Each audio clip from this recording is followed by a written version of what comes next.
Frak, this podcast, come and listen to us talk about Battlestar Galactica. It's a show that we're talking about.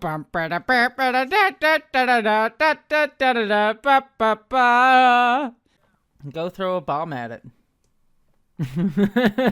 I say on recording. Yeah, I can't use that as the opening. We're already on too many lists. I know. I mean, if I'm already on a list, might as well just make another. We're the Trans Terrorist Network. It's fine. Oh, God. Okay, I definitely can't use that. I can't use that because it's true, and then they'll know, and they'll track it all back to headquarters. Yeah, the Idiot, Trans headquarters. You're going to blow our cover. God damn Located in Transylvania, because it was funny. Transsexual Transylvania. Hello, interwebs, and welcome to the Frak, this podcast. Just going to make it really difficult for Vera to cut that out. I hope you're all doing well, because I am the Transylvanian. I'll just go with that. Jesse Gender, and I am joined as always by... It's Vera. How are you doing? I'm doing really good. I had a really wonderful weekend. I was telling you before we did this, I went on a nice mini vacation. There's a town 2 hours kind of northeast of where I live, which is called Lake Arrowhead. And we got Aaron and I for our engagement, we got a gift certificate to a nice hotel there. So it was a good time, and I'm just talking to myself because Vera dropped something and she's not even listening to me anymore. I'm listening. I dropped the nail polish. But yeah, Lake Arrowhead was a good time. Trying to think if there was nothing super amazing that happened there. It was just sort of we were just going around. We got drunk. Got probably a little bit too drunk. No such thing.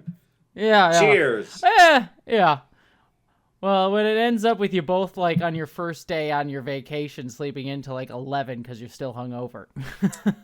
That doesn't mean you got too drunk. That means you didn't drink water between your alcohol. It's true. That is the most reliable combatant against a hangover. Between every alcoholic drink, glass of water. Yeah, fair enough. Because we didn't the hangover is dehydration. Yes. Oh, yeah. No, I'm well aware. Yeah. But we didn't do that. So. You fools. You amateurs. You noobs. I know.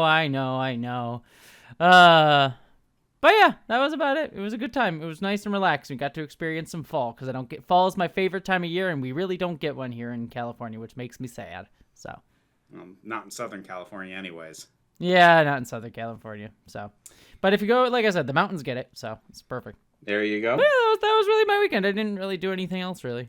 So, just been working away. Can I ask you? Because I think we both had kind of mixed feelings on the latest episode of Peacemaker. Yes. Which, for listeners, was the penultimate episode of the season. Mm-hmm. But there was something I found out that I think is amazing. Yes. Did you hear about what happened with Fortnite and Peacemaker? Oh, yes. Oh, I heard about that. Yes, very much so.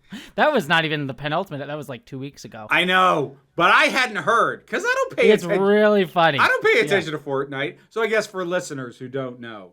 So, Fortnite... This minor spoiler for Peacemaker, by the way, I should say. I mean, if you've been watching, and also by the time this comes out, the season's been over. Peacemaker will be over, and it was a reveal that, well, sorry, this is an aside. There's a reveal in the season that I'll just say. But what's funny is in my review, called it in my first ever review of the first ever episode of the season. I called it.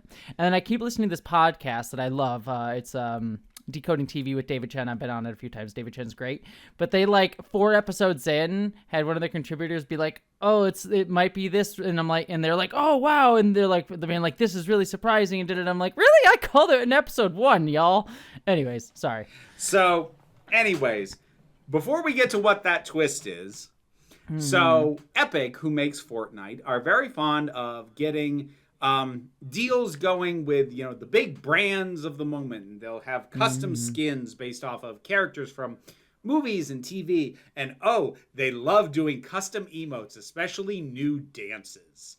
And of course, Peacemaker, as happened with season 1, has a very distinct dance that is done for the opening credits. And so Epic had licensed that dance, and it was in Fortnite as an emote that you could do. And the thing is, that dance involved a very specific position that the character put himself into that resembled a swastika. Which was something that general audiences and Epic did not take notice of until the reveal that the alternate dimension that the main character had gone to was the Nazi dimension. And suddenly they realized that they had a Nazi swastika dance in their rated T for Teens game. And they promptly removed it with a note of like, we were not made aware in advance that this would be a thing. Now, keep in mind, the swastika shape of the dance was there regardless. It was still there. That's still the shape that the dance move was in for part of it, regardless of the reveal that it was an early hint as to where they were going. And James Gunn, sometimes with his shit-stirring and edgelord, he has a long history of that, and he still has some of those instincts, and sometimes they annoy me. The fact that dance ended up in Fortnite and they didn't tell these people, and it basically kind of proves the point of the show, which is that, yeah, if you're a privileged white, probably masculine person, i.e. most of the players of Fortnite, you don't notice this stuff even when it's right in front of your face. They literally proved it in real time. And it's two things that another thing about that. One, there's the people arguing whether or not it was actually the creative intention of it. I'm on the side of like, yeah. Yeah, no, it absolutely was. Yes. And then the other element of it was, I do appreciate that they at least took it out and being like, oh yeah, we're not going to do the Nazi dance. Yeah, no. Like, I appreciate that. In the world we live in, that's not a given, unfortunately. No, it's not. But I will say, like, I have to imagine things are going to be real tense at the negotiations for the next whatever Lanterns or next Superman movie or whatever. DC-related thing that Fortnite tries to get a deal with. Oh, I'm sure. I'm very sure. It's like, so you're not going to give us another Nazi dance? No. And then it turns out to be like some weird, like other like Italian fascist sort of thing. It's not Nazi this time. It's the KKK. Yay! It's just a hood. Don't worry about it. Making like a triangle like thing. Pay no attention to the burning cross. Yeah, no. Well, speaking of emotes that people should not have downloaded, today we're going to be talking about the comments from the episode downloaded first before we get to our big episode review. Look at that smooth as butter transition, Vera. What are you going to do about it? I'm going to be mildly impressed that you actually are remembered to transition to the comments episode first, as opposed to transitioning directly into the one that we're talking about now, and then wrenching yourself backwards, realizing that we're dealing with the comments from the old one first. Yeah. Well, let us talk here. We have Maddie Raygun says it's called an incubator, by the way, the thing for babies. We could not think of the word for the thing that you put babies into when they're like I kept wanting to say intubator, but like I knew that was a different thing. Yeah, I forgot. I couldn't figure it out either. Some of these are getting into spoiler stuff here, so I'm like trying to find ones that aren't spoilers. I read some of these earlier, and they're all kind of spoilers. Well, there was a comment, I'm afraid of how much hype and expectation Jesse is putting into the third season. Yeah, there is that. Like I said, it is more interesting. I am just more excited about season 3. I think maybe it's just the bar has been set so low. Season 2 has been... it has been kind of a gradual slide. It wasn't like there was a definitive fall off the cliff moment. No. Maybe Peg a Resurrection Ship Part 2 would probably be the closest, I would say. But yeah, like, but then again, like, it made a lot of choices that we personally don't like, but there are also choices that I understand why they were made. mm-hmm. They aren't like, what the hell were you thinking choices. Mm-hmm. They were just like, ugh. That's disappointing. Yeah. Arsenal says, hard R, Jesse. Oh my God, Vera and I said it at the same time. And then you try to appropriate Cylon culture. I remember this episode being the turning point for me as well, to where I finally got invested. I had to check. I immediately recognized the actress playing Maya from Eureka and the 100. That's Erica Sarah. God, she's beautiful like Grace Park and Rekha Sharma's level for the show. I've forgotten she was in this. Yeah, Eureka, a fun show. I never watched the 100, but Eureka was a fun show outside of its weird autism, ableism bullshit. But it was a fun show otherwise. Also, one of my favorite, very obvious product placement shows ever, because they kept bringing up like some form of shaving cream. I forget which company it was, but some very specific shaving cream, and just like characters would use it a bunch throughout the show. But then there's one episode where very specifically the shaving cream was like the thing that saved the whole town. That's always those are always the most fun. Like, oh, we need a bunch of Bix shaving cream. Very specifically Bix shaving cream or whatever the hell. It might not have been Bix. I forget the hell it was. They always come up with this, like, we need, we could succeed if only we had, something with lots of this in it. Oh, but there's plenty of that in this product. Yep. It was a similar thing with Chuck, which is a show I really like. Unfortunately, stars Zachary Levi, who can go fuck himself at this point. Stars Zachary Levi and frickin' Adam Baldwin. Yeah. That's 2 for 2. Fuck off. Yeah, I know. Unfortunate, because that show was a lot of fun. I do have fond memories of that show. But that was a show that also they had Subway was like their thing. So like there was a character like obsessed with Subway, and I think there's an episode where they get saved by Subway sandwiches at one point. So. Yeah, it's a disappointing because that show, Chuck, was a fun show. At least Yvonne Strahovski, seemed to turn out okay. So, I mean, you say that without having done a Google watch, search. She's super. So who knows? She's super terrible. No, I remember her. Because she's in Mass Effect. She's in Mass Effect series, and I remember like checking to be like, is she also shitty? And I looked her up, and I think I remember her being like, she seems chill. So I don't know. Maybe she's gone down a horrible hole since I last checked. Let us know in the comments. But well, there are plenty of people who seem chill, but then next thing you know, they're doing a comedy festival in Saudi Arabia. Yeah, Bill fucking Burr. That was the most disappointing one. See, that one was I don't like him enough to be that disappointed. That one was more just, oh, so you are just a hypocrite. Mm-hmm. That's what that one was. I wasn't like in love with Bill Burr, but whatever he always would give shit to, like what's his face, like fucking talk show host, I'm blanking, atheist douche nozzle. Why am I blanking on his name? Rogan? No, though he gave shit to Rogan. Fucking Bill Maher. Oh yeah. But no, I think the only one there was one who I was like, oh, but like then when I looked more into him, I'm like, oh, he's been chilling for Saudi Arabia for a while.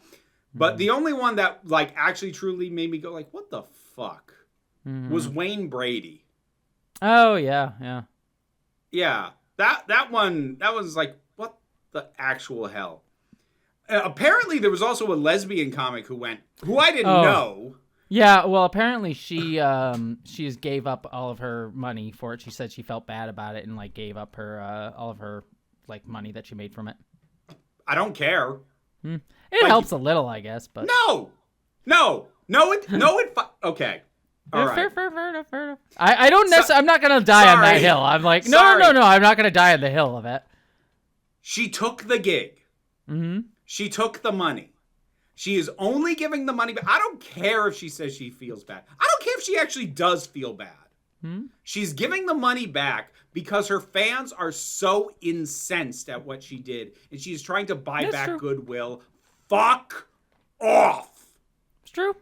Like, the controversy happened days or like even a week plus before they had to be there. It's true, yeah. There was time to drop out. Two people who I'd never heard of, so I'm not going to shout anybody out. But those people I'll give a pass to.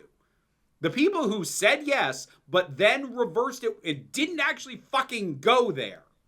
Okay. But if you went there, I don't care what you do with the money afterwards. I don't care who you give it to. I don't care what charity you donated to.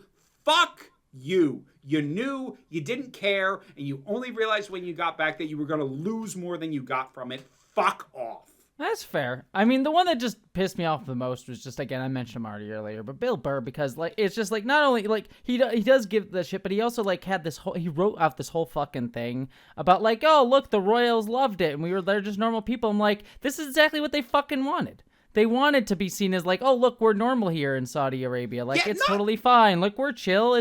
Don't worry about all the human rights violations. Not to mention the fact, Bill, what are you, fucking 8 years old? Like, did you really expect to go there and they were going to be mustache twirling, and the instant you find out that they're not going, ooh, can we step on puppies today? That you go, oh, everything must be fine here, you fucking child.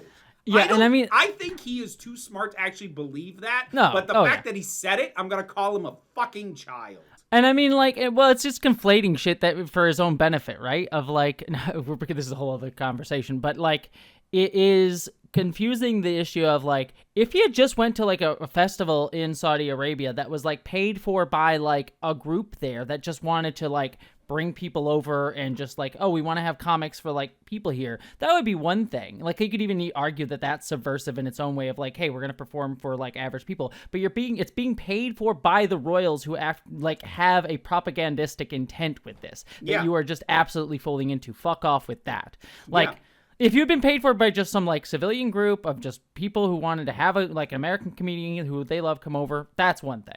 So.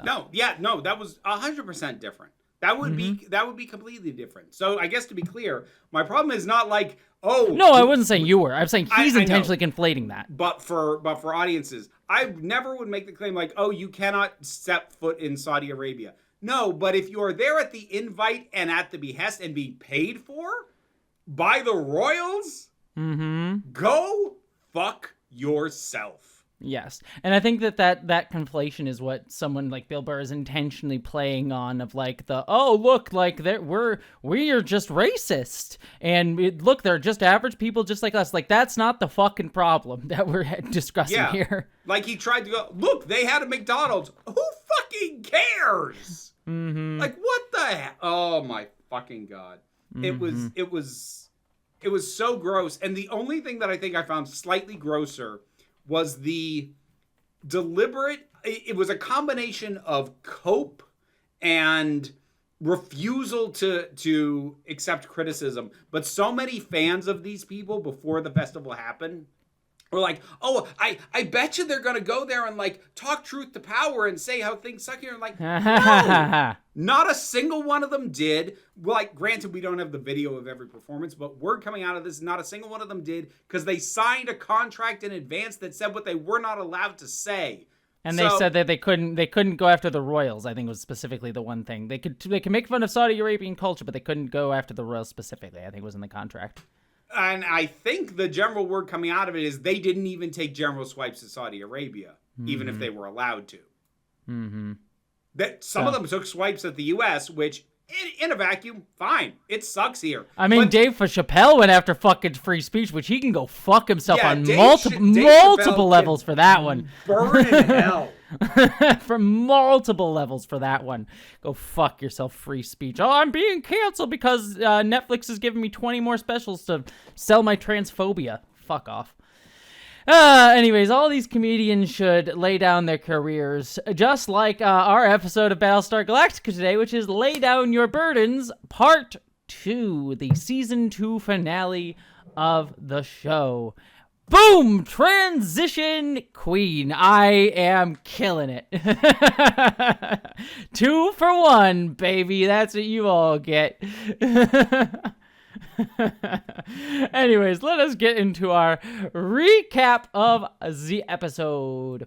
We start off with like Caprica. On Caprica, the firefight is still going on.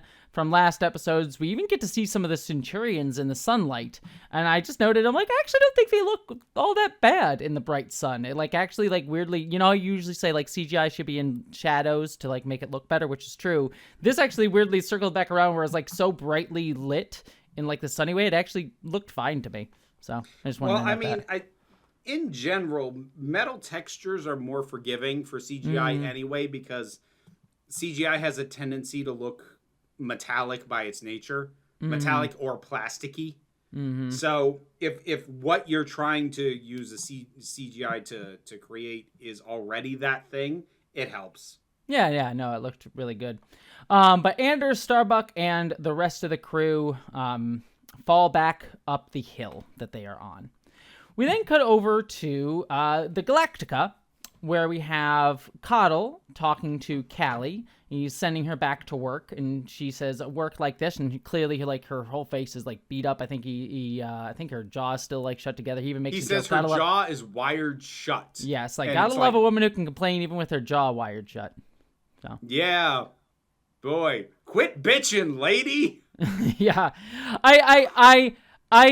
yes, it's a sexist joke, but at least it came across from Coddle like trying to be like, you know, comforting in a jokey way. I get that. Still a little bit like, yeah, especially because this is the first time we're seeing the damage on her. Yes, and like, it's belittling it, which is a little weird. Yeah, it's let me put it this way: it was realistic enough to be uncomfortable to look at. I'm gonna say that. So, while it is in character for him, a character making a joke about it didn't sit great, just because it looked a little too close to reality when somebody gets the crap beaten out of them. We will come back to that, but the chief comes in to see her. My immediate thought, how is he not in custody? Why is he just wandering around? And like, maybe I had honestly assumed that he was in custody and being detained based off the previous episode. But now he just wanders in. And I'm just like, what the fuck? It depends on if they like, because she pressing charges, that sort of thing. I understand that, but honestly, at this point, he has been at the fulcrum of so much shit. I'd honestly, if I was a dumb, I would consider keeping him in jail just because he's bad luck.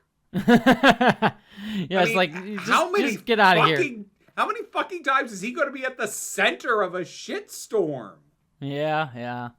Well, he comes in to say, "I'm sorry, what I did to you was unforgivable and inexcusable," but Callie says, "I forgive you. It wasn't you. I know that it wasn't you." And he says, "It was me. I may have been out of my mind, but it was me." And she said, "You're in pain. You've been in pain for a really long time. Don't feel sorry. I care about you." And he says, don't feel sorry for me." And she says, "I care about you. I always have. I always will." So, forgiving scene. Yay. All right. We go back to Caprica, and the fight is continuing with Starbuck and crew are now in a fortified position.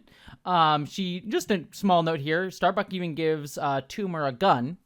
So, well, just a quick little note on that, which is like a little bit of trust there.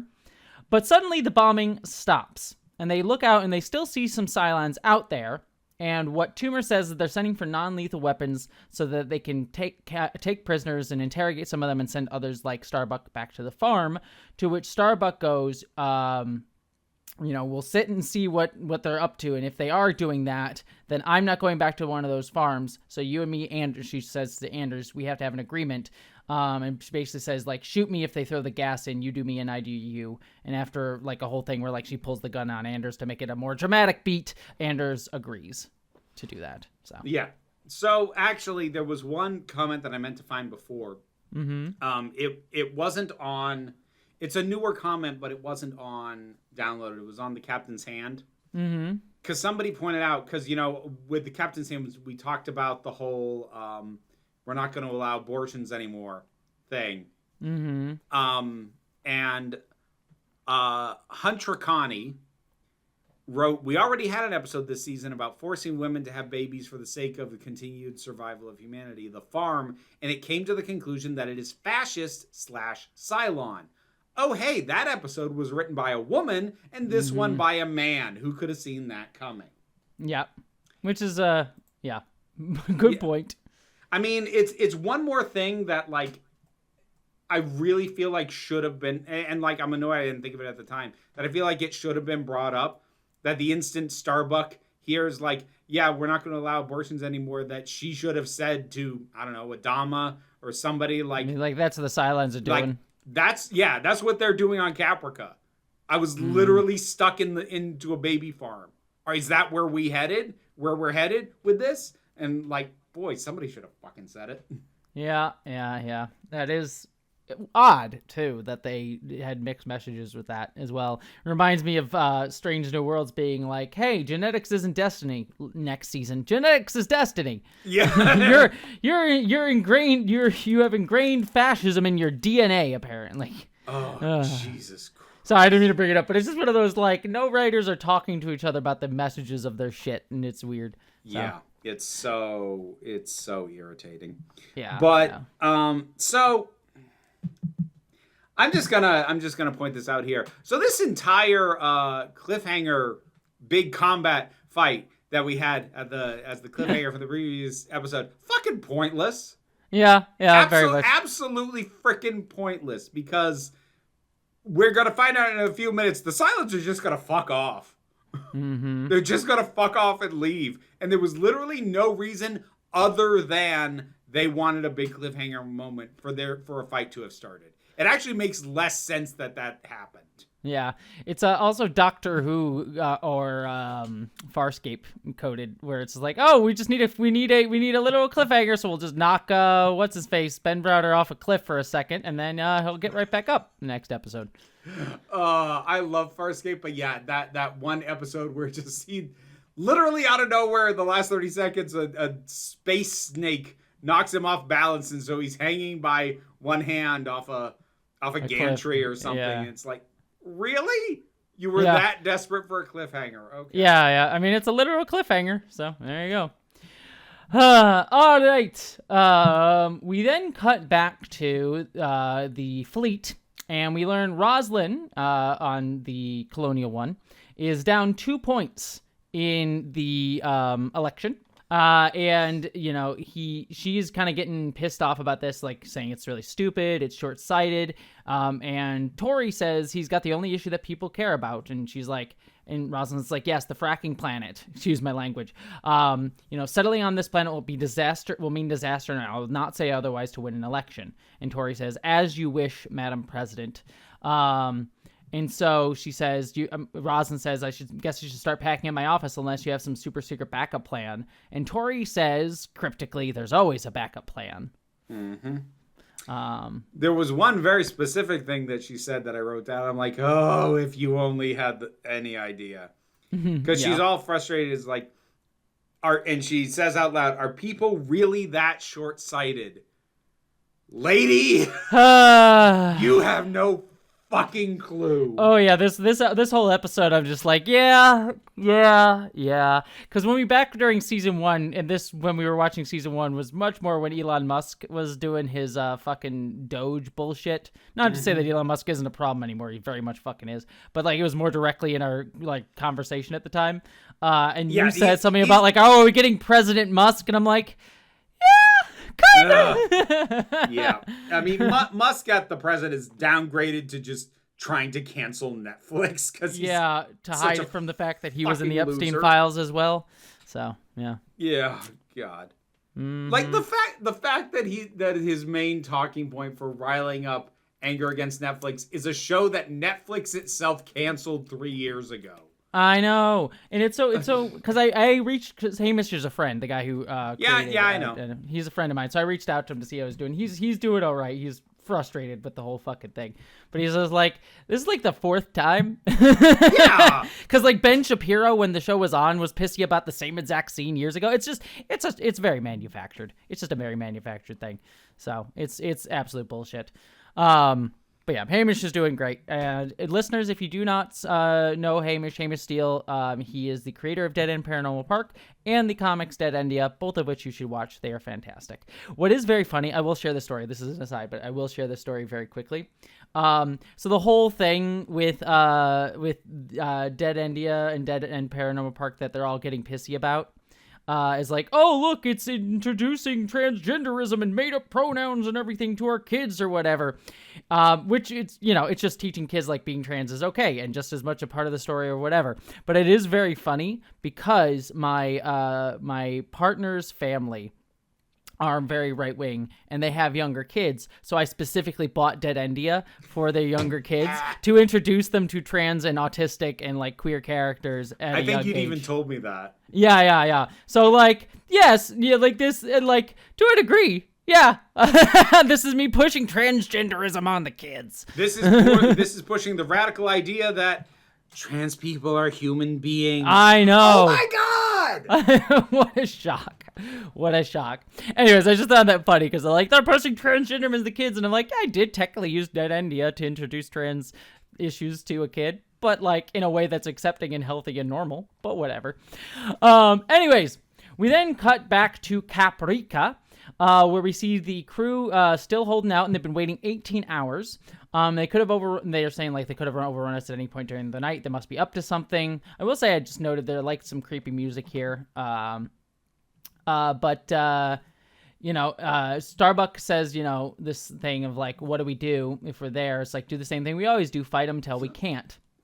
Which I wrote down because I like that line. It's a good line, and it will come back up later. But Hilo, he's like, well, we should send out a recon crew to scout the area, figure out what's going on. And they do that, and they find out that the Cylons just left. They're gone. No one there.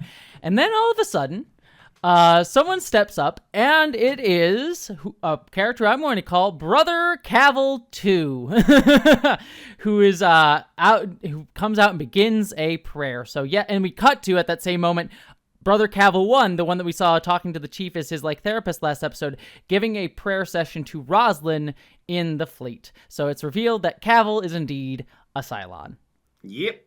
Ha ha! Okay, sorry. I just have to say, yay! I can finally say this now. You have This is who you've been waiting. This is my favorite character in the show. Dean Stockwell as Cavill is fucking awesome, and I'm very excited. And I had to keep my mouth shut last episode because I'm like, oh yeah, he. I don't know about him. He'll be back next episode for a little bit. Like, no. This man sticks around. He becomes a big character and is one of my personal fucking favorites.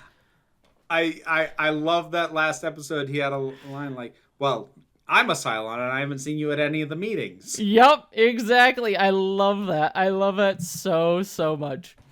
So yeah, it's just we have met my favorite character. Like we'll get to it when we get to him later on, but like legitimately there's like a speech he gives in this show that I'm like I literally did a whole college thesis on. So it was fun. I adore Cavill. Dean Stockwell's great. He's very fun. All right. We then cut to Baltar. He is called in to Adama's office, and he thinks he's going to see Adama. But it turns out that it's actually a secret meeting that Roslin has set up so that they that the press doesn't get wind of it. Basically, Baltar starts off a little bit like, all right, what are you trying to do? You must be on your back foot. Like, you must be trying real hard in a dangerous place if you're trying to do this. But she kind of tries to just appeal to like, hey, like, look, permanent settlement is the most important issue here. And he says, okay, I agree. She says, well, I think the questions should be carefully studied. We're in the middle of election season. It's not a good time for that. I propose a truce, put out a joint statement that whoever wins, regardless of whoever is elected, will make a decision that the decision to settle will only be made after careful deliberation of the public, consultation of the military, and the quorum of 12. But then she says, I know we've had our disagreements, because like Baltar seems to at least be listening to this, but she says, this issue transcends the personal. I'm appealing to your sense of patriotism, as Baltar says, which that riles Baltar up and says, my patriotism is doing just fine. I see it as my patriotic duty to lead the fleet to a new world, and that new world is unquestionably New Caprica. Thank you, Madam President, for demonstrating to me how desperate your campaign has become. Yeah. So they've already named it. Mm-hmm. And something that I was gonna I was gonna say that I was surprised while watching that nobody had brought up as to one of the reasons why this is a terrible idea. Mm-hmm. Except that by the end I realized, oh, they didn't bring it up because that's just gonna be what happens. And it would have felt like too much foreshadowing. But I'm gonna say it now anyway. I was surprised that nobody brought up the fact that, like, okay, I understand that, like, we are isolated and we have this nebula and, like, we think we can't be spotted. But if we set up permanent home here, if the Cylons do find us, we can't just jump away because we're all going to be down here. Yeah, and we'll be fucked. Yeah. Mm-hmm. Well, one other thing that happens is as Baltar's about to leave, Rosalind finally plays her trump card, and she basically confronts Baltar with, like, were you with a tall blonde woman in the Riverside Walk section of Caprica City? Basically referring to her memory of having seen, not Head 6, Caprica 6 with Baltar way back in the miniseries and in the flashback episode that we got with Rosalind when she was dying. Yep. And, like, the way his face just drops. And Head 6 immediately shows like, up. Get out of here. And she's like, she knows, fucking run. Yep. And Baltar basically goes, you'll resort to anything. Even my affairs are none of your business. I saved your life and I won't save your political career, and then leaves. So he yeets himself out of there quick. We then get a quick little scene where Ty and Ellen are arguing about the planet. You know, Ty's like, we're not moving down to the planet. If you want to move down there, be my guest. You can go around with all the men, have a fun time. Which, again, kind of goes to your thing of, like, they just have a well-known, like, open marriage. Like, yeah, I think so. Because, like, he doesn't even have a lot of bitterness to that. It's not like he's going, go ahead and cheat on me, you bitch. He's just like, go down, have fun, whatever. Like, he's casual enough about it that I'm holding on to this. I actually... Oh, I think, yeah, I'm with you on it. I legit think they are a toxic open marriage couple. Yes, I think that is exactly very much it. But she says, Saul, I want you. But then Ty gets a call that Starbuck is back. Huzzah. So then we go down to the Viper, or like the Viper Bay, whatever, the ship bay, whatever you want to call it. And, you know, Adama, Ty, Starbuck are all there, and Starbuck, you know, Adama gives her a hug, and he introduces her, she introduces him to Anders. They have a nice little joke, is like, oh, you're a Caprica Buccaneers. I was always a Pycon Panthers fan myself. It's like, we enjoy beating them too. Which I thought was a fun little beat. But yes, she reveals that the Cylon occupation is gone. Like, they've left. There's no more Cylons on Caprica. And then out steps Brother Cavil 2.0, and says, yep, the Cylons have left the colonies. They're heading for greener pastures, to which the chief sees Cavil 2 and immediately, like, runs him down and, like, pins him down and says, he's the Cylon. Just rush tackles him. Which, then they sort of get him off of him, and I love Dean Stockwell. He's like, well, this is an awkward moment. I'm a Cylon, and I have a message. Take me to your leader. He's so good. He's so good. Oh, just wait. He's so great. I love him so much. But yes, they say take him to the brig. And then Adama points at Toomer and says, take her to the brig as well. And Hilo says, like, what? She didn't know. And he's like, what are you talking about? Of course she knew. So, yeah. Which is true. Yeah. We then cut to Hilo and Toomer talking after a commercial break. And Toomer's back in her cell. And Hilo is like, why the frack didn't you say anything? And she says, maybe I didn't want to. Maybe I wanted him to come back here and blow up the whole ship. Is that what you're looking for? And Hilo says, you don't mean that. We finally got the Admiral to trust us, and what? And Toomer says, they killed my baby. You think I care about you or us, whether the Admiral trusts me anymore? And then she drops the phone so that Hilo can't say anything, and he screams to her through the window, I love you. I'm not giving up that fracking easy, not after everything. So it's not up to you, dude. Mm-hmm. And more to the point, like, I understand that he hasn't realized up to this point how load bearing of a tether that child was for her to be helpful. Mm-hmm. That protecting that child was probably the primary motivator for what she had done. And now the child's gone. Why the fuck would she be particularly helpful? Now, is she immediately sabotaging you? No. But why would she help? Yeah. Why? Yeah. Why would she help the people who took away the one thing that she was working towards? And Hilo needs to wake up and realize she wasn't doing it for him. Mm-hmm. She was only doing it for him to the extent that he was the dad. Mm-hmm. And she may have said some feeling for him, but the baby was what she was really... The baby was the priority. Mm-hmm. So, well, we then cut to... Well, it's probably my least favorite scene of the episode. But it's Starbuck and Anders getting drunk together. Oh, Jesus Christ. Yeah, basically they're having a little, like, getting really drunk, and like they're about gearing up to start fucking, essentially, which is fine. Like, it just shows how, like, very excited Starbuck is here that Anders is here. But then, I mean, like, my notes on this up to this point was just like, I don't want to see, like, I understand they're celebratory, you know, they're drinking more than they should. Like, I get it. I don't want to see it. But then... Yeah, well, I will say, from my point, I didn't mind it because I liked it being like, we've been doing this whole arc for Starbuck of, like, she's depressed, she's you know, self-destructive, and, like, now she's still self-destructive in a different way, but she is, like, excited and happy in a way that she hasn't been, in, like, a kind of very, like, girlish, childish way, in, like, she's, like, you know, skipping around and sort of stuff, and just a way that we haven't seen the character. And I think that's interesting. That part actually was interesting to me. I was like, okay, that's an interesting little, like, turn for her character, being excited that Anders is here in that way. I'm not going to disagree, but I am going to point out we have already seen her try to use sex as a coping mechanism. Oh yes, but like her demeanor is very different. I'm not saying it's not self-destructive. Like, clearly she's drinking too much. Like, it is still in character for her, but, like, there's a different side to her that is coming out in this excitement over, like, Anders being there that I did find interesting. It still fit her. So I didn't say it didn't fit. I just said I don't care. That's fine. I'm just saying, like, it didn't bother me. I not to say that I cared a shit ton, but it's like, all right, I like, there's at least something interesting here. But then, of course, Apollo comes in, and he, like, tries to be kind of nice. He's like, I guess they'll let anyone here. Welcome back. You know, he's like, and you know, just like introducing himself to Anders. But then, you know, Starbuck kind of, like, not even really thinking about it. Like, it's not like she's doing it, like, intention in the sense of, like, ooh, let me just show him up or whatever. But she starts making out with Anders,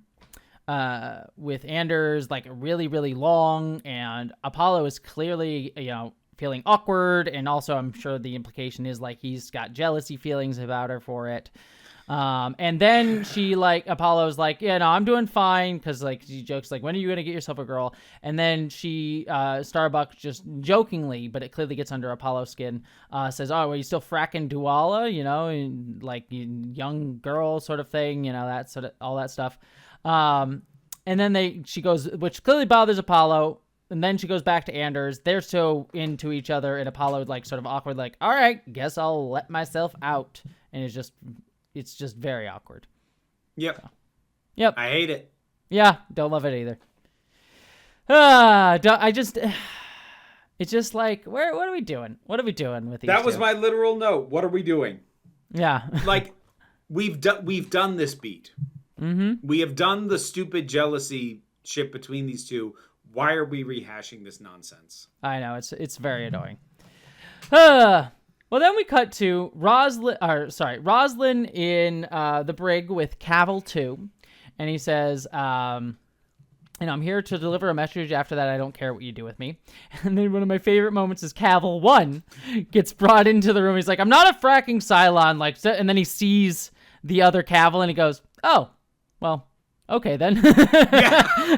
Yeah, he just stops resisting and gets put in the adjoining cell. It's so good. Yeah, he's like, and the Cavil 2 says, sorry to bust up your day, brother, but there's been a change of plans. And he basically says, this is Cavil 2, it's like, it's been decided the occupation of the colonies was an error. And Cavil 2 is like, I could have told them that. Live and learn. It's like the war heroes have managed to swing opinion over to their side. Boomer and a 6, which we presume is Caprica 6, basically, from Downloaded, have started talking about the mistakes and corruption and our need for a new beginning. And Cavil 1 basically kind of, like, chimes in, is like, we're not afraid to admit our mistakes. We're not afraid of change, unlike you, going after talking about humans. And like Rosalind and Adama point out, I was like, well, you've left behind a nuclear wasteland. Like, oh, we're supposed to be grateful. And he's like, well, Cavill 2 is like, well, our pursuit of this fleet of yours was another mistake. That's 2 for anyone who's keeping score, which I also, again, like, love. Yeah. Both errors led to the same result. We came what we beheld. We became you. And which Cavill 1 says, amen. And I'm just going to note, there's 2 quotes in this sequence that I'm just going to note because they are important. Cavill 1 says, people should be true to what they are. We're machines. We should be true to that. Be the best machines the universe has ever seen. But we got it into our heads that we were the children of humanity. So instead of trying to find our own path to enlightenment, we hijacked yours. So, important quote. Which I liked a lot. Mm-hmm. Yep, if you like that, we're going to get more exploration of that idea. And so he says, yes, you've been given a reprieve. We go our separate ways. No harm done.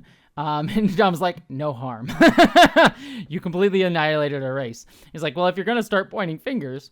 Rosalind asked, like, where did the other Cylons go back to your homeworld? It's like, he says, we have other plans. And Dom points out, new marching orders by your one true God. And again, this is another quote that I pointed out. There is no God. Supernatural divinities are the primitive's answer for why the sun goes down at night. At least that's what we've been telling the others. Can't really prove it one way or the other, of course. So yeah. So it's interesting that the apparent atheist Cylon masquerades as a priest. Mm-hmm. It is very interesting, isn't it?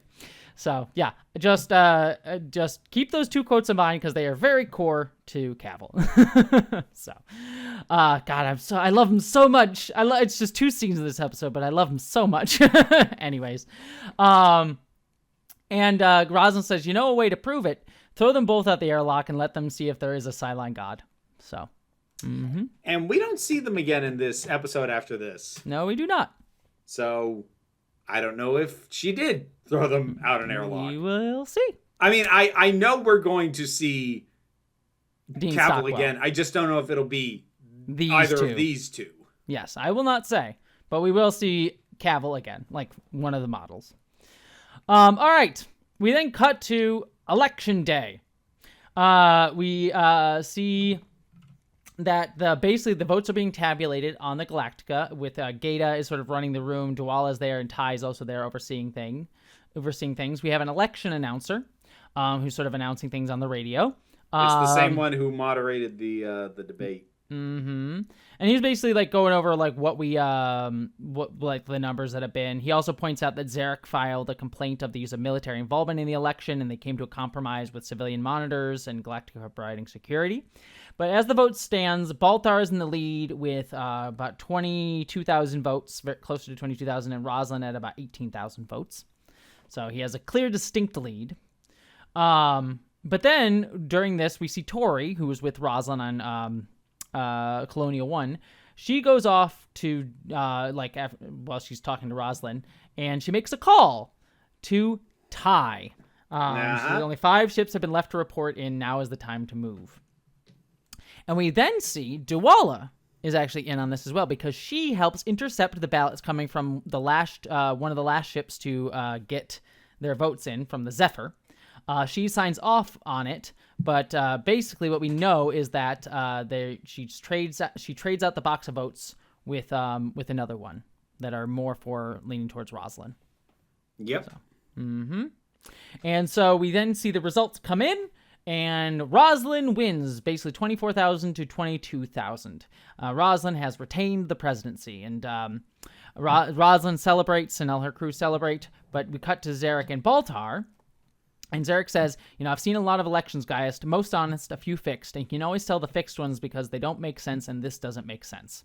To which Baltar responds, Laura Rosalind is many things, but she's not corrupt, and she's not dishonest. It's over. Mm-hmm. Which I did like, in terms of, like, Baltar, like, obviously, well, we'll get into that part of it more, but I did like Baltar being like, look, I know Rosalind, like, I don't like her, but, like, she is many things, she's not that. So I thought that was an earnest moment from Baltar. Sadly, the one time where he seems to be earnest. Yeah, how does that work out? Yeah. Adama calls Rosalind, and he congratulates her, and he says, are you shocked as I am? He's like, he says, He says, you don't really sound it. And she says, I'm relieved. It's just been a long, tiring campaign. But then Gata, back in the vote tabulating room, he's looking through the ballots from the Zephyr, and he calls over Ty. And he says, hey, something's wrong here. I got a call from the Zephyr earlier on today saying they had a misprint on the ballots. And they didn't have enough time to fix it, so I approved it. I approved the misprint, but these don't have the misprint, so these votes could not have come from the Zephyr. They're frauds. And, this must have been, we have a complete chain of custody, so someone in the chain must be a perpetrator. But then Ty says, I'll take care of it. And Gata's like, we should notify the press. We should tell people. And Ty's like, nope, I'll take care of it. And Gata, clearly very suspicious at this point, calls Adama in the middle of his call to Rosalind, who says you should go celebrate to her. And then he talks to Gata. And Gata's like, I don't know how to say this. And Adama's like, fast and straight is my advice. And Gata says, I believe Colonel Ty is involved in a conspiracy to rig the election for Rosalind. So. Yep. Mm-hmm. Which then brings us, we have him then cut to Rosalind, where Adama's talking to Rosalind in her office, and he says, Ty acted in collusion with your campaign manager, Tori. Tori contacted him a few days ago, felt the Yeah, because he said Ty fessed up as soon as he was confronted with it. Yes. He felt Walter's presidency would be a disaster. And I said, I agree, but what he has done is illegal, so we'll need a judicial tribunal needs to be convened. But then Rosalind cuts him off and says, no, I gave her the go-ahead to do it. I didn't know what she was planning. I didn't know she was planning to fix the vote. So yes, I did it. I got caught. Yeah. So. Which is interesting. So the way this scene kind of pans out, especially across the episode, is interesting, and they managed to inject a little more nuance into it than I thought they were going to by the end. But you do have to keep some stuff in mind because the show itself won't point this out. But I'm going to kind of hold my fuller thoughts until we get a little bit further into it, because I assume you have more to say about the conversation between these two. Yeah, but we can bring it up whenever. But anyways, just stop me wherever there's a point that you want to talk. But she basically says Gaius Baltar cannot become president. It cannot happen. And Adama says, I agree. I don't want him to be the president either. But she says he's working with the Cylons. I saw him before the attack with Caprica 6. She doesn't know it's Caprica 6, but the same model that accused Baltar of treason and then disappeared. And he says, why didn't you say something before this? And he's like, I know how it sounds, but it's real. The map, just like the map to Earth is real, just like all the Tomb of Athena was real. Baltar's working with the Cylons. He's like, be that as it may, you have no proof. And they both sit. And so he's like, so the question is, this Adama's like, do we steal the results of a democratic election or not? If we do this, we're criminals. Unindicted maybe, but criminals just the same. And Adama then says, you won't do it. You've gone this far, but that's it. You try to steal this election, you'll die inside. Move your cancer right to your heart. People made their choice. We're going to have to live with it. And she says, it's the wrong choice. And he says, yes, it is. So... all right. And he says, what, we just give up? And Adama says, the battle perhaps, but not the war. Okay. So Adama is taking the position that I knew somebody was going to take. Basically amounting to, we have to rise above this, even though the system has produced a broken result, we must honor the system. The system is good and the system is noble. Fuck that. Now, this is not me advocating for voter fraud. I'm not. But this is framing things overall as a question of when a system that you believe in has produced a disastrous result, do you skirt that system to try and save it, or do you let the result blow up in literally everybody's face? And Adama, again, takes the position that I figured he would. And that initially at the time, I kind of like, oh, the show's backing him up. The show is taking his position. By the time it's done, I'm not sure if that's true. Though possibly unintentionally. The feeling I get from the way this scene is presented is that I feel like the show wants him to be correct and like this was the right thing to do. That having been said, with what we're going to see in a minute, for what is put on display, openly brings into question whether or not this was actually an okay decision. Because we'll get into the specifics as we go, but so much shit is going to fall apart. Mm-hmm. Now, they don't have the balls to have anybody ask, hey, maybe we made the wrong choice. But the question still innately lingers because of how bad this is. And I like that there isn't some magical or divine reward because hey, we made the right choice. And exactly. Yeah. Like, that's the thing that is frustrating about a lot of fiction. And like, again, I'm not saying you can't do this, especially if you're going for something more simplistic and just going for a certain amount of catharsis, or even if you're aiming it at a younger audience. I don't have an inherent problem with presenting the idea that if you make the morally correct choice, that the universe kind of bends in a way to make that choice work out for you. I don't have an innate problem with that. But when you are trying to present a show that is trying to be about the hard decisions and the consequences and those things, then I do get irritated when like doing the right thing just means things work out, because sometimes doing the quote unquote right thing means you have fucked everything. Mm-hmm. Which is why I have had the position for a very long time of, if the only reason you have for doing a thing is the principle of the thing, then you probably shouldn't be doing it. Mm-hmm.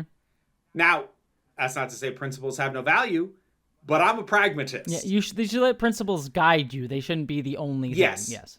I'm a pragmatist and I'm a consequentialist. I care a lot more about the practical outcome than I do about your principles. Mm-hmm. If the only argument you have for me for why it's the right thing is a principled stance, and you're making that with complete disregard for what the practical result of that choice will be, but you're still making it on principle, fuck off. Yeah. I mean, there's a few things here that I wanted to like touch upon what you said, because like, yeah, like I'm not advocating for voter fraud either, but given the situation that they were in, like we're in this now, then I would be like, no, fuck that, because it would be real fucking bad, especially if you have very clear belief that this guy is working for the Cylons. You know what I mean? Yeah. Turns out that that's not 100% correct, but based on the information, I mean, might as well, you know. That is the reasonable conclusion for her to come to. Yes. So there's that element of it, of like that part of it, and just going off your point of like, oh, the universe bends to make the moral choice the correct choice. It's the distinction between it, and especially given the time the show was made, of like The West Wing versus Battlestar Galactica, in that they're both kind of reconciling with like the American system in like the post 2001 era, post 9/11 era, and the Bush era. But the West Wing kind of like did this thing of like, well, we'll make this fantasy land where we'll have to like still have the war on terror occur, but like it'll be the Democrats in charge, and they'll make like the moral choices, and everything will like sort of bend, and like the Republicans will just be like, will be like equal opponents who will just like respect civility and the rule of law, and like it all sort of bends out because the system itself is good, and if the system produces it, it will be good, even though they like. The reality in which the show was being made was showing not that. It created a fantasy version of having to like live in that like 9/11 post 9/11 world while still having a democratic president who believed in the civility of law, sort of thing. It was like this weird fantasy land. And then Battlestar Galactica is like I think more groundedly dealing with like the feeling of post 9/11, but it hadn't hit that point yet of like full on like actually having to reckon with like, oh no, this system can actually produce like full on fucking fascism, terrible shit. It's like, oh, we'll get a Bush sometimes, and Bush is bad, but he'll like still kind of do the status quo like American imperialism thing, just kind of worse, and more cruelly. But like the system will still right itself in the end. There'll be a long arc towards justice, sort of thing. And we hadn't had the like Trump 2016 like, oh shit, no, maybe this thing can actually be really bad. Oh no, look, we'll get Biden. Oh no, wait, shit, fuck, nah, fuck, everything's on goddamn fire. So it's like this constant like, liberal hope of like, the system could be good. Oh God, it's even worse than before. No, it could be good. And I at least appreciate the show is kind of like wrestling with that. Like again, we'll talk about it as the show goes on, but I at least appreciate that it is very much wrestling with a thing that a lot of other fiction at the time was not, which is like, no, like the system can fuck up and it may not necessarily just automatically turn out to be okay, which I find kind of interesting, especially for the time in which the show was made, which is very post 9/11. Yeah.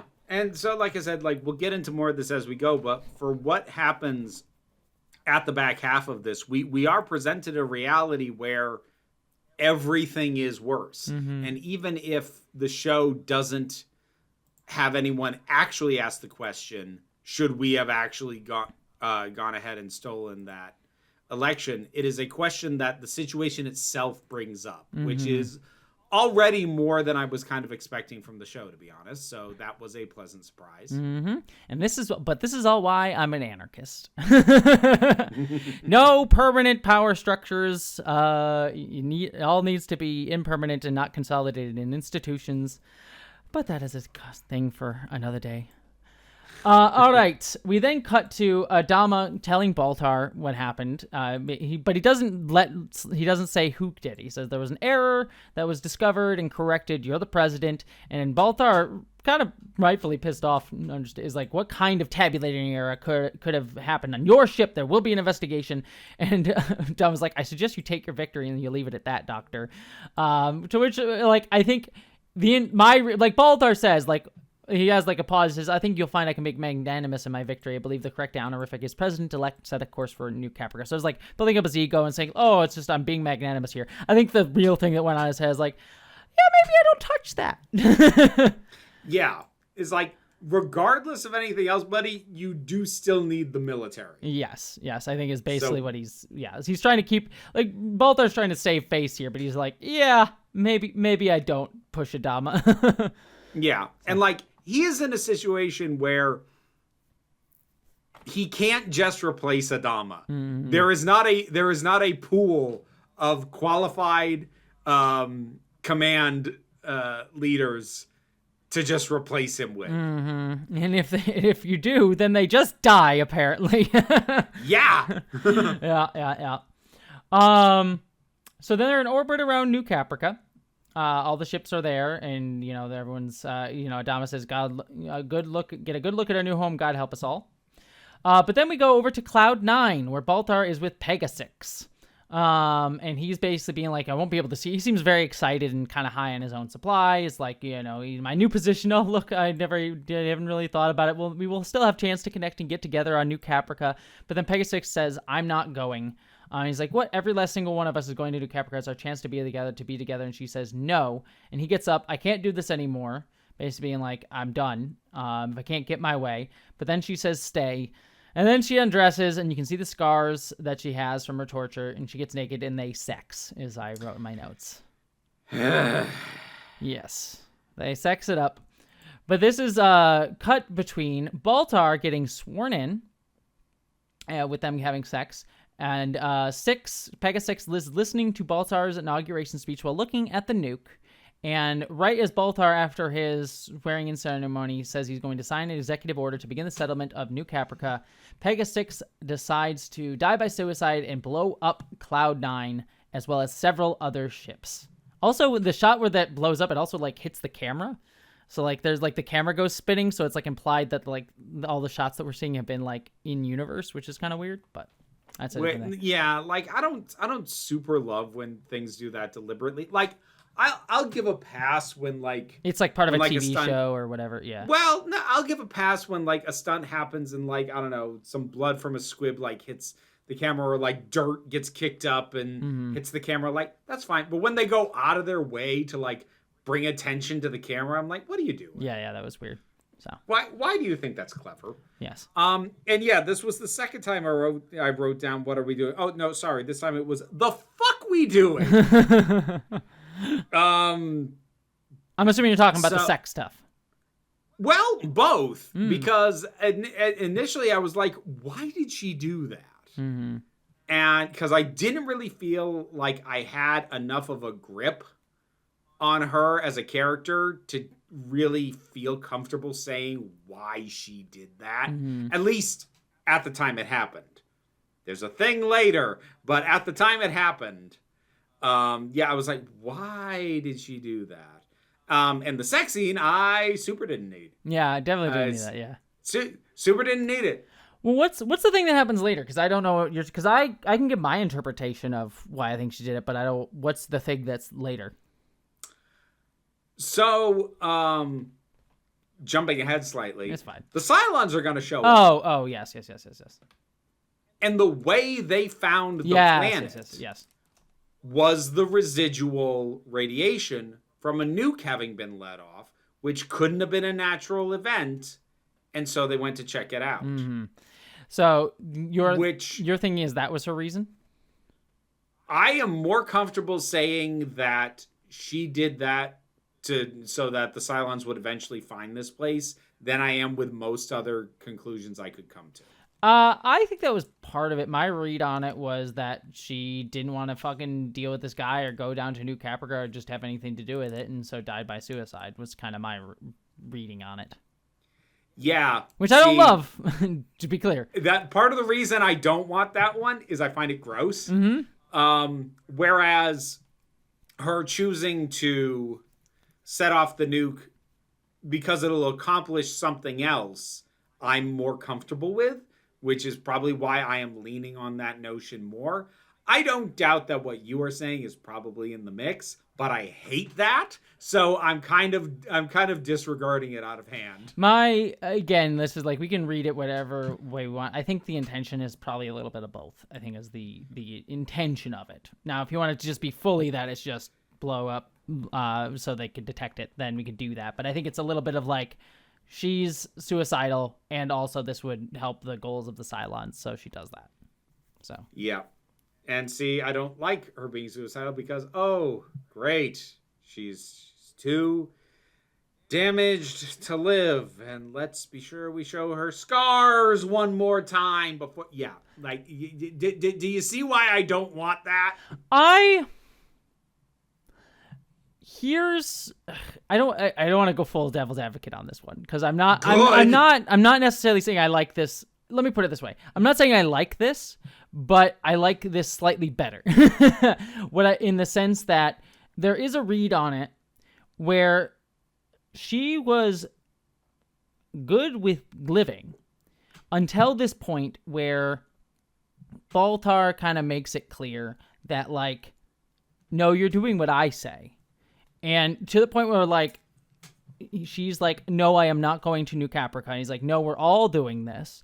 And, like, reading the tea leaves of the situation, it is like, no matter what I'm going, like, there's no way I'm not going to be forced to go down to New Caprica if we don't keep going, whether it's with Baltar or not. And there is a sense of, like, a sense of futility of, no matter what I do, I'm going to be under the finger of some guy who's going to try to dictate my destiny, whether it had been Baltar, whether it had been Kane, whether, like, it's just a repeat emotionally of what she'd already went through, in that sense of, like, I can't do anything to control my own destiny, and it puts her back in that headspace, in which case she dies by suicide. Again, not saying that's how, like, it's a mindset that I can understand. It's something I wish the show had been more willing to address and tackle. However, it is a mindset that does at least have a ring of truth to it that I can understand. Here's the thing. I'd be more willing to buy that if she didn't fuck him! There is that. There is that. It's not that it makes me not believe your interpretation, but I do feel that it inherently undermines and undercuts that intent. Yes. I think the sex was the... What? Yes. That's the thing where I'm just like, when I'm watching... Because I forgot the sex bit here, and that was always my read on this in memory. And so maybe I'm, like, forcing... Because, like, the sex bit undermines all of that. Yes! But I do think... But what's frustrating is I do think that is the intent. Because I've listened to interviews with the actress, I've listened to interviews of, like, this, like, Ron Moore. I think that is the intent, and they just are dumb boys who don't realize, like, oh, let's just do fucking sex. Not the actress. I'm just pointing out, like, Ronald D. Moore or whatever. You know what I'm saying? Yeah. So it's like, I think that that intent is there, and I think that is, again, I wish the show had, like, delved into that more, but I at least can be like, okay, that is at least a mindset that is not just she's so damaged she needs to die. It is at least a mindset that rings true to people who are in a suicidal place. So I can get that. That sense of futility and things can't change, so might as well die. But the sex scene just undermines all of that. So Yes. so yeah, there you go. That's that. So again, that's my not devil's advocate because I'm not like arguing for it necessarily, but it is sort of like that was what the attempt was. Anyways, we then cut to. I will, and I also should say this because the listeners will probably come after me for this. I will say the blowing up of Cloud9 and the blowing up of all of that stuff was something that when I was younger was like, oh shit, fuck, that's a big thing, and we never have to see Cloud9 again, by the way, which is good. I did. Oh god, I had somebody arguing with me on my last live stream. Over the fact that Cloud9 pissed me off. Really? And they had this question that basically amounted to like, well, why do you think it's a bad thing? Like that they can have luxury now and then. Like why is that such a bad thing to be able to have one nice thing? And I had to shut it down so hard because I'm like, it's not like they are doing round robin. Everybody gets a turn in the luxury spot to relax. They reinstated capitalism. They made money again. There are slums. This is not a case of people who need comfort having access to it. This is the rich hoarding the comfort. Which again is fine if the show had dealt with that, and it brushes on it in that black market episode, but it doesn't really fully dig into it. It brushes on it by accident. I don't think the show realizes it at all. No. Yeah. I think it is right up there with Garibaldi with 100%. This is an excellent critique that it didn't know it was making. Yes, very much so. All right. We then cut to Baltar sitting at his desk looking at a confidential report, presumably a report about the nuke going off. And Adama basically said, he's like, this may be the first step in a silent attack. We should focus on internal security. But then Baltar's like, no. And he's clearly in a state of depression and shock of what's kind of happened. And I think it's not even just over the people lost, over oh, my girlfriend's dead now. And he's like, our first priority is the people. I mean, it's that, but now all of a sudden it's his problem. Yes, very much so. He's like, our first priority is people. See, they are safely established on New Caprica. And Adama's like, you're not listening. And Baltar says, I don't have to listen. I'm the president. Oh, what a very sadly realistic attitude. But yes, settlement begins now. He puts his head on the desk, and then we jump forward an entire year. Which threw me the fuck off. Yeah. Threw a lot of people off. I remember when this happened. Yes. Oh, yeah. Here's the thing. I actually respect the hell out of this choice. Mm-hmm. I knew you would.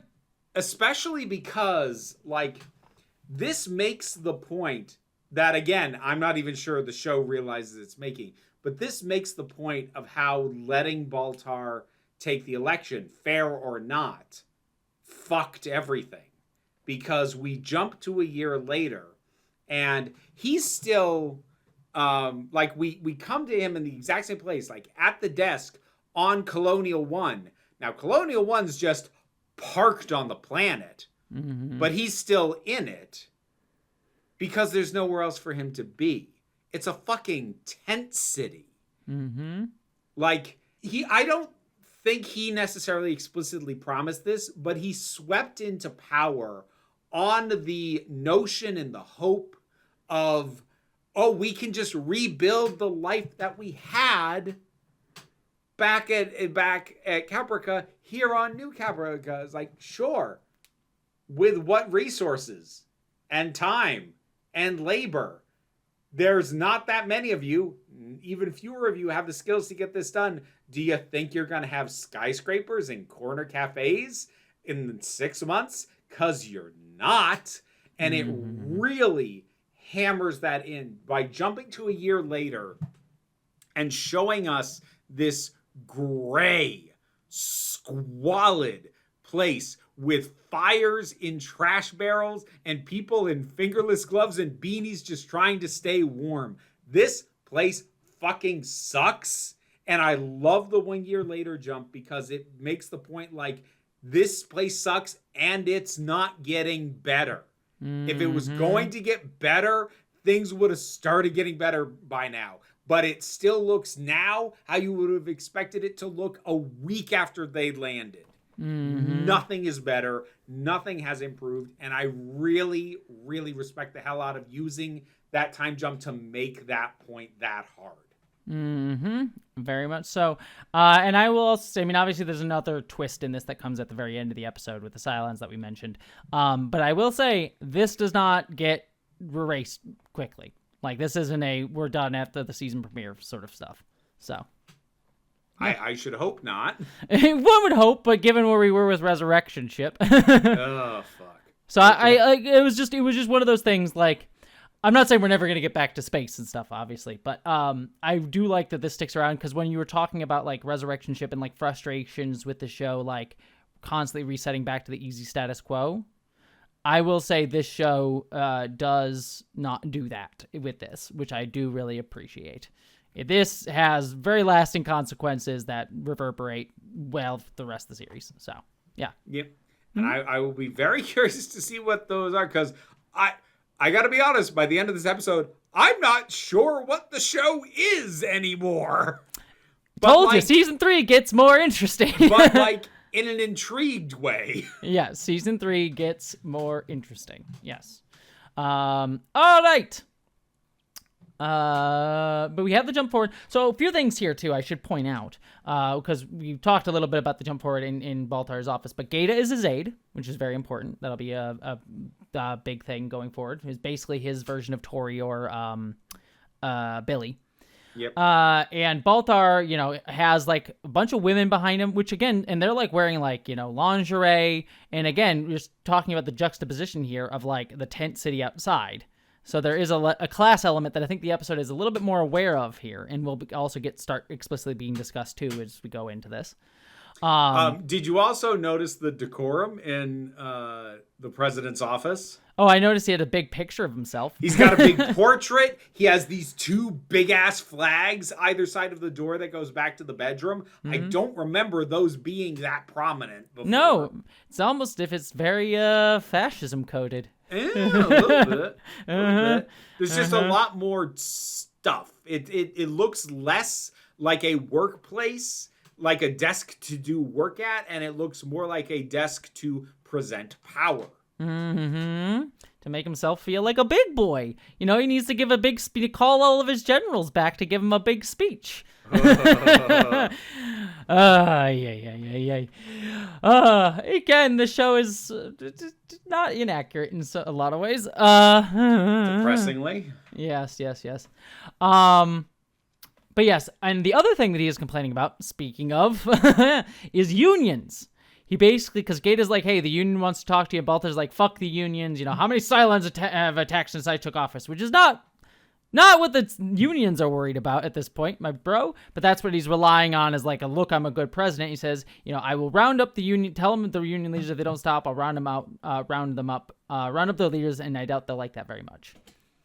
So what I really like about his whole, how many Cylon attacks have there been? Like, first of all, you didn't do that. They just haven't found you, first of all. But also, that feels very specifically geared towards a post 9/11 Bush era thing.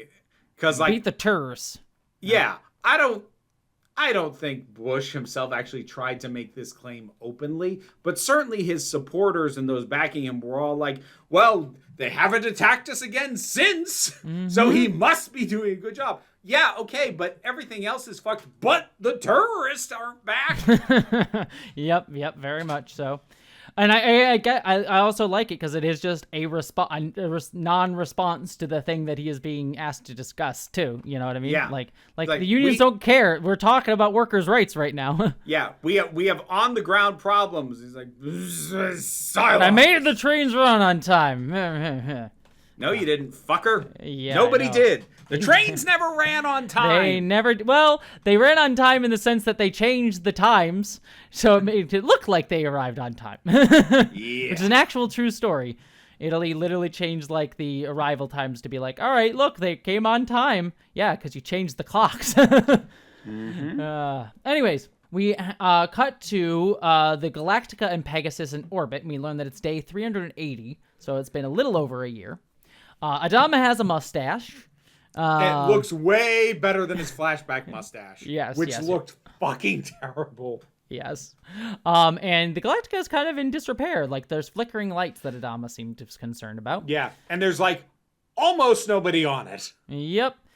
Speaking of which, we cut to a scene between Adama and Ty, and Adama's like, I'm telling you to go, and Ty's like, I can't abandon my post, and Adama's like, it's time to pack it in, Saul. You know what, we got half a crew up here, there's barely any crew to train, and I'm gonna stay here, someone's gotta take care of the lighthouse, and Ty's like, well, I can carry it with you, and he's like, no, one person per lighthouse, and he's like, we've been orbiting New Caprica longer than we ran after the attack. So good luck down there. And so they say goodbye, and he even has like a joke about Ellen. It's like, if she gives you too much trouble, find yourself a younger one. Which, yeah, only one person per lighthouse. I'm Willem Dafoe. You're Robert Pattinson. Get out of here. Yes, get out of here. The CE calls for the... like, just giving his whole speech. Anyways, we then cut to New Caprica City, where we see there's a population marker of 39,000. Which is down. Yes. Well, we know that I think the number total before the attack, before the nuke went off on Cloud9 was 47,000. So at the very most, about 8,000 people died. At the most. Yes, but I do think it is an open question how many people died from the nuke, and how many people have died from living on this shithole planet. We'll get an exact... Yeah. Because we're going to find out real quick. Conditions ain't great. No. Yes, we see, people trading, stuff like that. Starbuck is looking for Sam, who is playing Pyramid. Sam, a.k.a. Anders, because you've been calling him Anders up to this point, so I don't want people to get confused. Yeah, Anders. She starts yelling at him, and she's like, I've been looking for you everywhere. You're sick. You need to, you gotta be resting in bed. And everyone's like, yeah, but he's like, no, I needed to get up and work it out of my system. I'm a big, strong man. And it's revealed she's also married to Andrew. She said, I married a moron. So. Yep. She's got like proper long hair now, which looked weird. Yeah, it did. Well, we then cut to Coddle checking in on Anders, and she basically says he has pneumonia, but and Starbuck's like, all right, what can you give him for that? And he's like, we've been out of antibiotics for months. So, he's young, he's strong. You give him some rest, and with a bit of luck, he'll make it. So there's that. Yeah. So things are even worse. But yes, Starbuck then sees through the crowd Ty and Ellen, who have just arrived on the planet. Ellen and Ty go into a tent where they see Chief, who is the union president, giving a speech. We also see a pregnant Callie. Yeah. Didn't like that. No, I didn't like it. Especially since the last thing that we saw them, like, it would be one thing if there had been few things that would have needed to happen.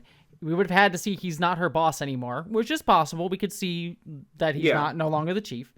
And also, like, we got to see that develop. But the last thing that we saw was he had just beaten her.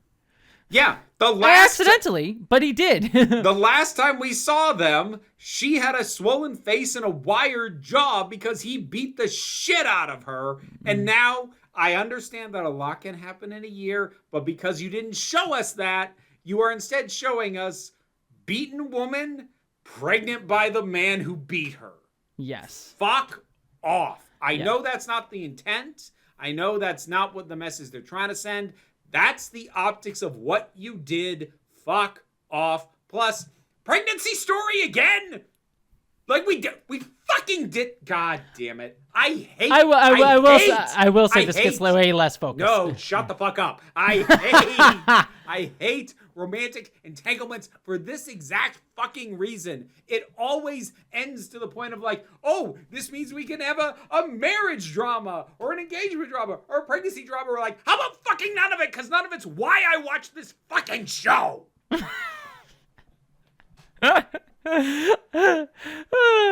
I don't disagree. I will say this gets way less attention than that, but yes. Good. But yeah. Well, stuff happens with Chief and Callie, though. We'll get there. But anyways, it's not dropped. But yes, Chief is union president, which does actually fit him. I'll give that. That part of it I do like. And he's given his best Karl Marx. You know, like the engines you built is the engine you built is being used for something so foul you need to throw your body on the gears unless that we'll prevent that machine from working at all unless they do what we say. He's given us again full Karl Marx. Here, I'm here for it. Sees the means of production shit. But while all of this is going on, Starbuck comes in and hugs Ty and Ellen and says, "So glad you're here." And Ty seems to be very chill with Starbuck. Yeah. So they seem to be besties now after about a year. Not besties, but like chill. Yeah. My assumption is that it's because she came down on the planet immediately and Ty stayed up in Galactica, so he hasn't had to deal with her. But it even seems more friendly than that. Possibly. I mean, there's a part of it that to me reads as that kind of nostalgia where like you haven't seen someone in a long time and like they remind you of better times, but you haven't had to actually build a better relationship with them in the meantime. In order to get that feeling. My read on it more, and we'll see if I forget, because obviously we'll get some more backstory on a lot of what happened in this year as we go further into next season. But my memory on it, or at least my assumption on it, was sort of like the fact that they were no longer in a chain of command together means like they could be like, yeah, we're kind of very similar, aren't we? I see you and me, and we can kind of like recognize each other that way. But we're no longer in the chain of command together, so I don't have to deal with your bullshit. So, anyways, basically she asks him like, hey, do you have any way you could help me get past some red tape? I know there's got to be antibiotics or whatever somewhere. And he's Drugs? like, well, yes. And Ty's like, hey, give Apollo a call. He has backup meds. Apollo will spring some for you. And Starbuck seems hesitant because clearly something went down between the two of them. And he says that was long ago. People change. So, yep. Yeah.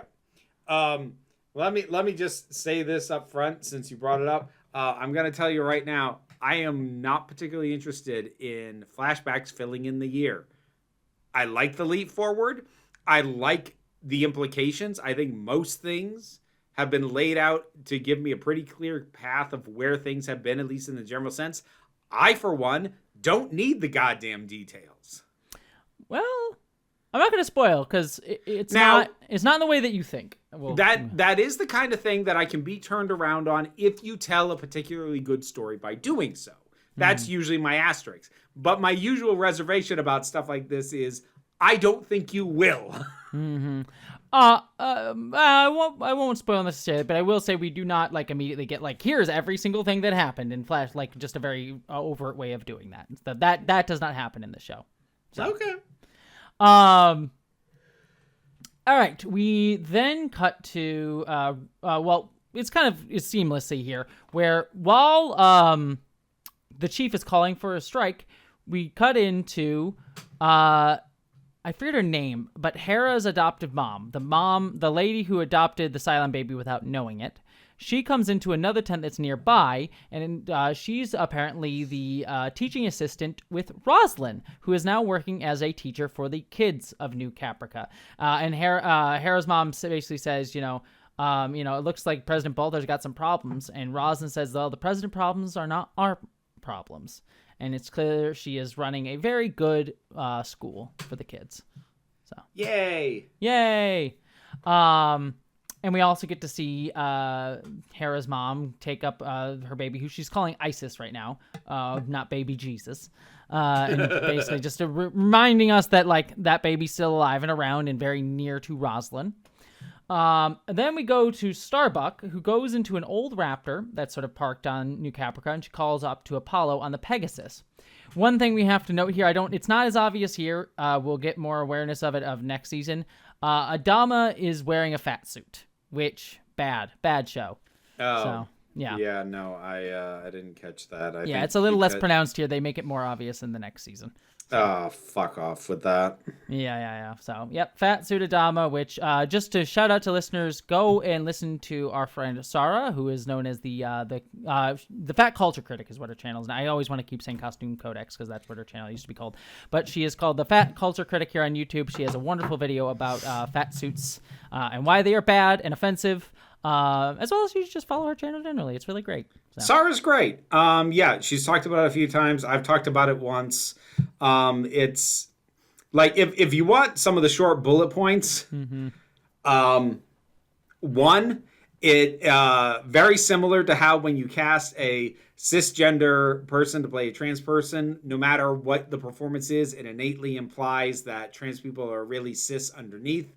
You have this inherent thing like, oh, fat people they really could be skinny underneath all that. It brings that message regardless of how you present anything. It's nearly always played for cruel humor. It's usually very telling that it wouldn't be the case in a case like Adama, who is an established character, but very frequently with fat suits, it is having a skinny actor appear fat and do things that a fat actor who had self-respect wouldn't agree to do.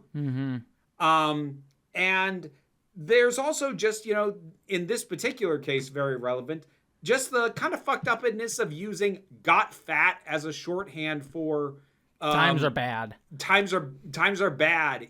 Is now lazy, not in their prime, i.e. worse. Got fat means worse.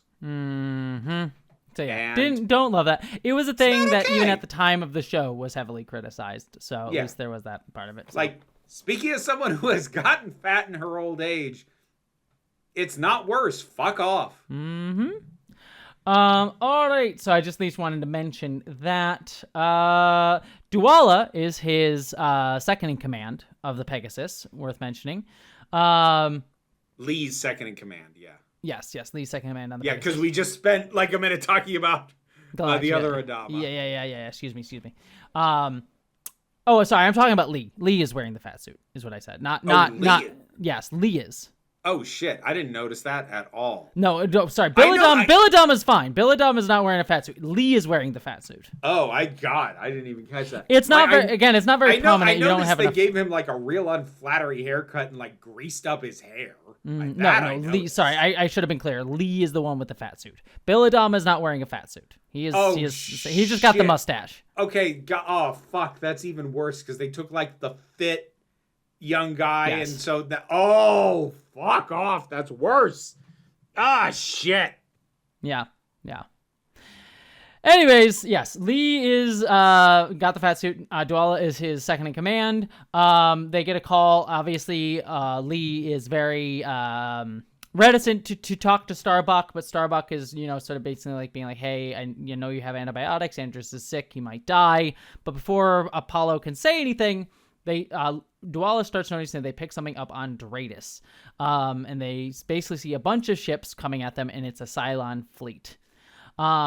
Lee calls Adama and says, we're not in shape for a fight right now. We don't have a choice. We need to get out of here right now. And Adama basically says to Hilo, like, launch alert fires, jump prep, we'll be back. Basically, just like a promise, like, we'll be back sort of thing.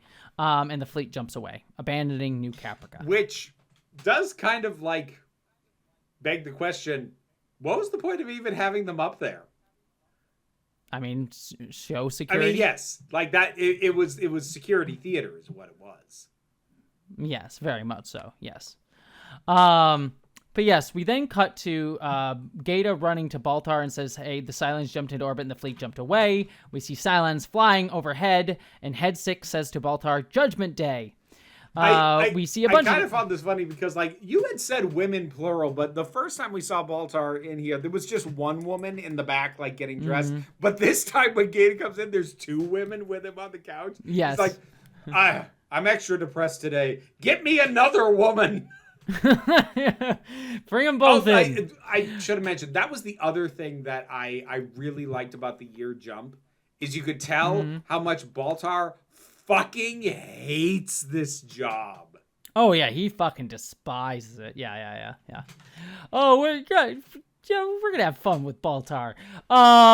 Anyways, we then see a few different things. Like Anders is in his tent, and Leoben comes in saying, "I'm looking for Kara Thrace." So Leoben, if for listeners' reminder, he was the very super religious one who believed that Starbuck had a destiny sort of guy. Yep. So he's back in the mix. And then in Baltar's office, Doral, and I'm going to just say it outright, Boomer and Caprica 6 come into the room. So this is why I needed to make very clear several times the distinction between Toomer and Boomer, because they're both going to be in the mix regularly now. And that's not going to get confusing at all. Though thankfully, Toomer will get a distinct signifier that'll make it a little easier instead of having to say fucking Toomer all the time. All right. Anyways, this is, by the way, it should be noted, the first time that Caprica 6 and Baltar have seen each other officially since the miniseries, which gets noted because Gaius announces, I'm Gaius Baltar, president of the colonies, and Caprica 6 says, "I know who you are, Gaius. I know very well," basically kind of signaling to Baltar. I think they both kind of realize at that moment who each other are. Yep. And basically, I think Doral says this: as long as you offer no resistance, you won't be harmed. And Baltar says, "How do I know that?" And says, "You don't. And you also don't have a choice." And then he asks, how did you find us? By accident. And they say, as what you had noted earlier, which was they detected the nuclear detonation. And Baltar surrenders. I will also note, because this is just something that was in my head, I don't think it's interesting to me because I kind of had it differently in my head. They say they were 1 light year away when they detected the nuclear blast, which technically what that means is, I initially thought it was, when I was younger, was, oh, they detected the nuclear blast and then waited a year to come back here, that they knew for a full year where the humans were and just decided now to come back. Technically, the fact that he says, they were 1 light year away and it's been 1 year, that means they detected it and then instantly pretty much came here. Yeah, that's because that's how long it took for the signs of the nuke to reach them. Yes. So just a slight distinction between when they decided to come here. It was oh, we detect it, let's go there now. So, yep.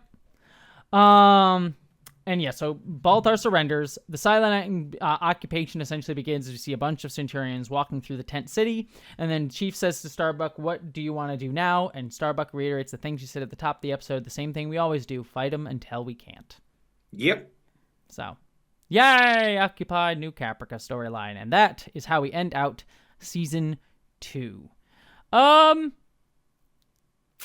I don't necessarily know if I want to do spoiler minute. I mean, I could, but I would just be talking about shit we're gonna learn next episode. So I'll just save it. And next episode I'll have more to say.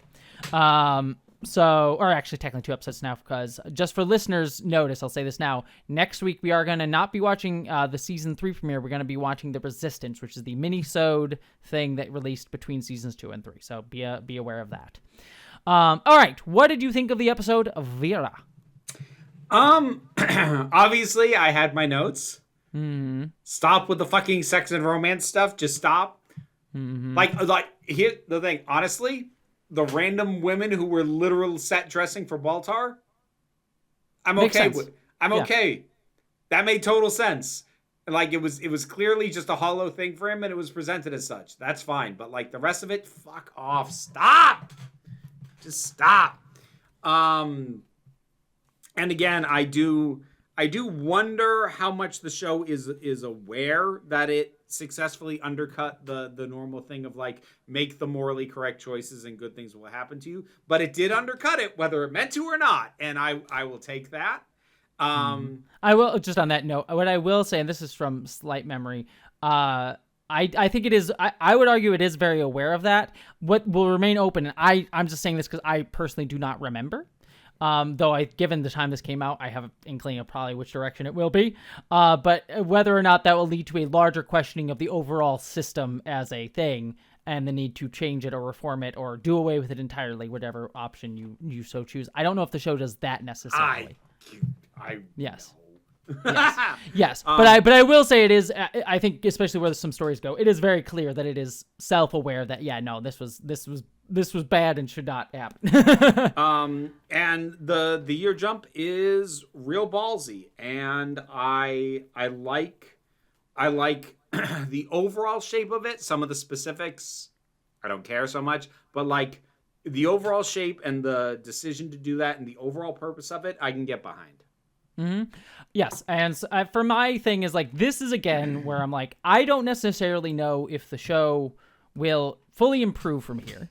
But this is where, and I know we've been struggling with it, which is like the show has been constantly doing resets. It's been kind of just spinning its wheels, doing some bullshit over and over again, not knowing where it's going to go.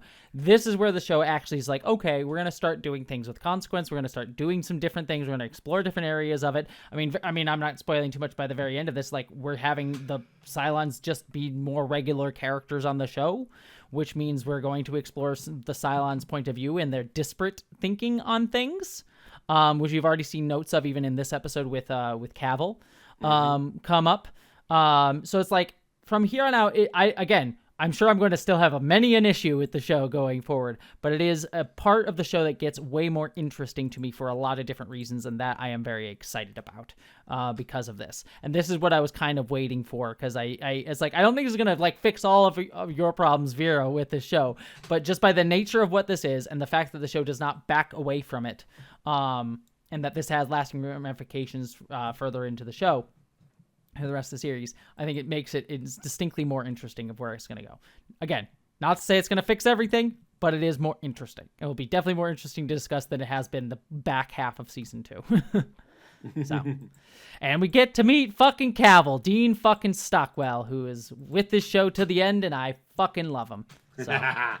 So you will get definitely way more of Cavill, and he's great. So, yep. That is it. Yeah. I'm down for that. Yeah. Anything else, Vera? Nah. Alrighty then. Stuff time. Stuff! You can find my stuff by looking for Council of Geeks. Patreon pays the bills. The main thing that funds is the Council of Geeks YouTube channel. Trying to think, when will this come out? Screw it. I don't know what'll have come out lately from this. So just check out the channel, see what's going on. Come and chill. It'll be fun times. Yeah. There's also the Break Room of Geeks where I talk about whatever I have watched, listened to, read, or played lately. You can also find Council of Geeks on Blue Sky. And that is the geeky stuff. There's also the spicy stuff. Spicy stuff.